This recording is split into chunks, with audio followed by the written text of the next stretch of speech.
জি, আপনি প্রথমে একটা প্রশ্ন করেছিলেন যে আমাকে আগের মতো সরব দেখা যাচ্ছে না। তো আমি একটু বিনীতভাবে বলি আমার পক্ষে কি আগের মতো সরব থাকা শোভা পায় কিনা। কারণ আগে আমি ছিলাম অ্যাক্টিভিস্ট টাইপের, ওপিনিয়ন মেকার টাইপের। এখন আমি সরকারি আগে যে একটা ফ্যাসিস্ট সরকার ছিল, যে সরকার জনগণের ভোটে নির্বাচিত ছিল না, তারা যা ইচ্ছা করছিল দেশে, আমরা সেটা সবসময় প্রতিবাদ করতাম। অনেকে প্রতিবাদ করতেন, বিদেশ থেকে অনেকে করতেন, দেশে করতেন, সবসময় আমি এটা প্রতিবাদ করতাম। সেজন্য আমাকে প্রচুর মূল্য দিতে হয়েছে জীবনে। কিন্তু তখনকার যে সরকার, সেই সরকার এখন দেশে আছে, এখন তো সরকার পরিবর্তন হয়েছে, এখন পরিবর্তিত একটা পরিস্থিতি এসেছে। আর এটা হচ্ছে আগে আমার যে রোলটা ছিল, আমি সরকারে ছিলাম না, আমি এখন সরকারে। এখন আমি যদি সরকারের কোনো কাজের সমালোচনা করি, তাহলে একটু শোভা পায় না, মানুষ বলবে যে তুমি নিজেই তো সরকারে আছো। থার্ড জিনিস হচ্ছে আমি তো একটা গোপনীয়তার শপথ নিয়েছি। তো গোপনীয়তার শপথ নিলে আমি অনেক কিছু তো প্রকাশ করতে পারবো না, এটা তো খুব অশোভন হবে এবং আমার শর্ত ভঙ্গ হবে। আমি তো জীবনে কোনোদিন কোনো গোপনীয়তার শর্ত, গোপনীয়তার শপথ নিয়ে তো আমি কোনো দায়িত্ব পালন করি নাই। ফলে আমার জন্য এটা সম্পূর্ণ নতুন অভিজ্ঞতা, আমার সবসময় মাথায় রাখতে হয়। অনেক কিছু আমাকে ইনফরমেশন যেটা সরকারের সুষ্ঠু পরিচালনার স্বার্থে আমি সেটা প্রকাশ করতে পারি না। এই সমস্ত কিছু মিলিয়ে আমাকে মানে কিছুটা আপনার নিজের ভিতরে অবরুদ্ধ অবস্থায় থাকতে হয়। এটা খুব বেশি এনজয় করি সেটা না, আমার চরিত্রের সাথে যায় না। আমার মাঝে মাঝে খুব কষ্ট লাগে, অনেক কিছু বলতে ইচ্ছা করে বলতে পারি না। আর উপভোগ যদি বলে, মন্ত্রিত্ব আসলে উপভোগের জিনিস না।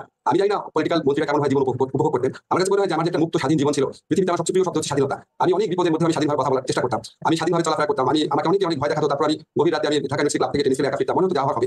তারপর আমি রিক্সা করতাম আমার ওয়াইফের সাথে। আমি অনেক সময় স্ট্যাটাস আপনারা দেখতেন যে আমি কফি শপে যাচ্ছি। এখন আমাকে অনেক কিছু বিবেচনা করে চলতে হয়, আমাকে অনেক অনেক বেশি কাজ করতে হয়, অনেক বেশি। এবং খালি সবচেয়ে অসহনীয় যেটা এমন হয় যে ধরেন আমি হয়তো 4-5 ঘন্টা জাস্ট একটা চেয়ারে বসে কাজ করছি, বা 3 ঘন্টা কন্টিনিউয়াস মানুষের কথা শুনছি। আমার জীবনে এগুলো খুব নতুন অভিজ্ঞতা এবং একদমই আনন্দদায়ক না। তবে একটা আনন্দ শুধু আছে, যখন কিছু করতে পারি, একটা মানুষের যদি উপকার করতে পারি, একটা ভালো সিদ্ধান্ত যদি নিতে পারি, তখন ভালো লাগে। এই আনন্দের সাথে কোনো কিছু তুলনা হয় না। এখন দায়িত্ব বোধটা অনেক বেশি, স্বাধীনতা কম, উপভোগ কম।